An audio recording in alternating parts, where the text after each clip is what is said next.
Hello guys! Hello Libra! Welcome dito sa aking channel Libra. Alamin natin kung anong messages, vibration, gabay, energy para sa lahat ng Libra friends natin na nanonood.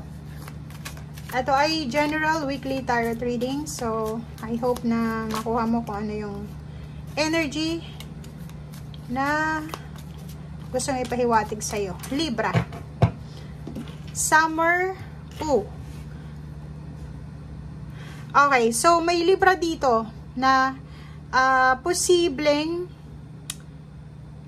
kung ano man tong minamanifest mo ay posibleng mangyari ngayon mismo. Okay? And sinasabi ng bara sa'yo, Libra, na if ever may mga gusto tayong mangyari sa buhay natin, ipaalam natin yon sa Panginoon, sa universe. So, mag-pray tayo, mag-manifest, mag-invoke tayo sa angels, archangels, and at the same time, sa mga tao sa paligid natin. If ever kailangan mo ng tulong, humingi ka ng tulong. Okay?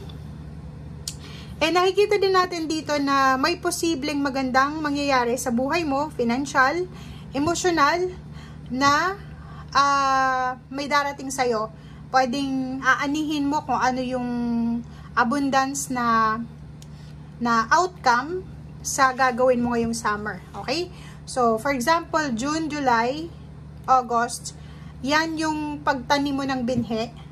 And then, September, October, November, yan yung mga time na aanihin mo yung binhi na, tawag dito, yung binhi na itinanim mo from ngayon. Okay? So, yun, guys.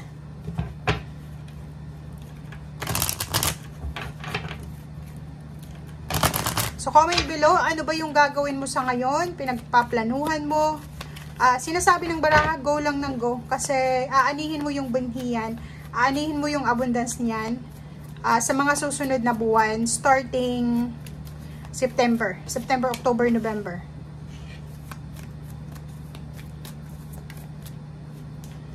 Okay. So, nakikita natin dito guys, kung ano yung nakikita mo sa ngayon, kung ano yung nararamdaman mo sa ngayon, yan talaga yung katotohanan. Okay? Yung nangyayari sa buhay natin ay parang ano yan, 'di ba? Lahat ng tao dito sa mundo ay naandito para matuto. Hindi ka isinilang dito sa mundo, hindi ka ipinanganak or lumabas dito sa mundong ibabaw kasi perfect ka. Wala. Nandito yung lahat ng tao sa mundo kasi may kailangan tayong matutunan. Okay?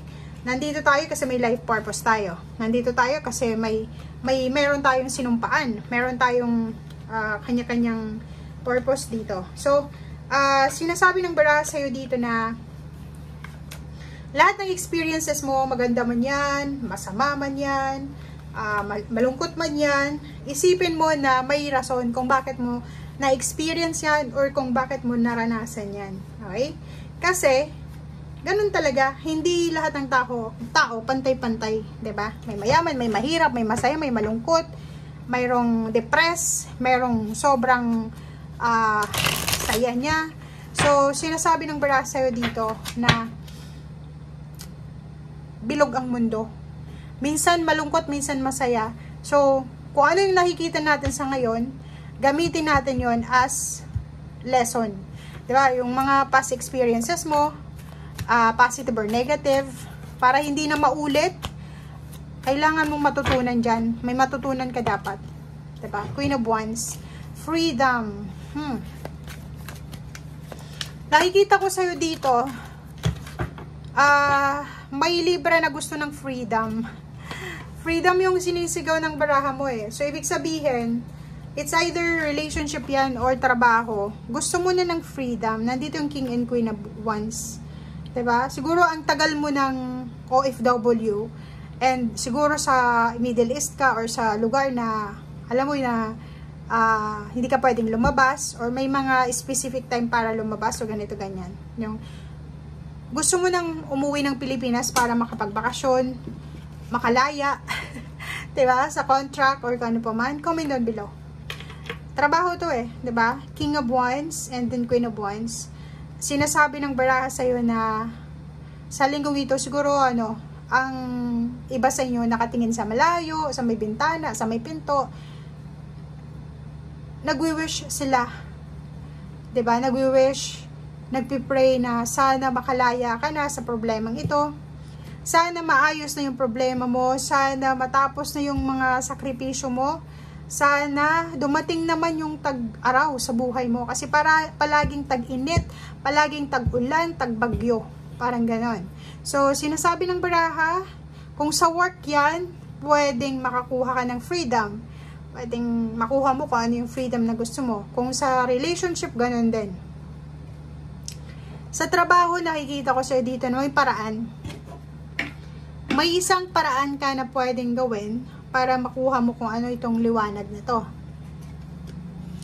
Andito yung Wheel of Fortune. So, may magbabago sa buhay mo, Libra, na posibleng magdadala ng liwanag sa madilim mong pinagdadaanan sa ngayon. Ang nakikita ko sa'yo dito, itong pinagdadaanan mo is matagal na to eh. So, it's either 20 years, 30 years, 40 years, or yung iba 50 years or 60 years na, 'di ba?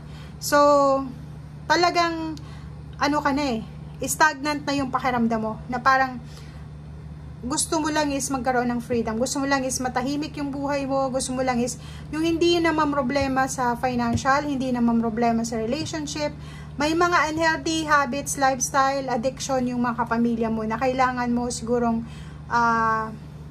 i-deal, pero wala kang control doon eh. Kahit sabihin natin na yun yung problema mo, gusto mong mawala, nasa kanila yun eh. Hindi mo dapat pinoproblema yung sarili mo, okay? Pero, ang maganda dito sa linggong ito is parating na yung selebrasyon. It's either malapit ka ng makapagtapos ng pag-aaral, malapit mo na yung anak mo mapagtapos, apo or pamangkin, matapos na yung kontrata mo, may retirement ka na, matapos na yung bahay mo. So, nakikita natin dito yung positive endings and new beginnings. Okay?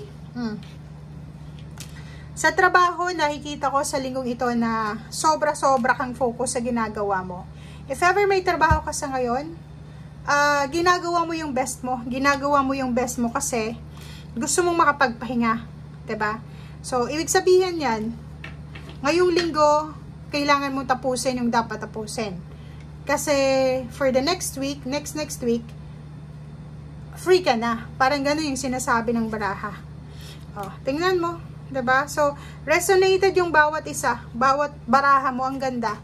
Kasi ang sinasabi dyan, kailangan mong magpakabisi sa linggong ito. Kailangan mong mag-focus, hindi ka dapat magkamali. Kasi, mayroon kang planong bakasyon, meron kang planong relaxation or time makapag-relax sa mga susunod na linggo.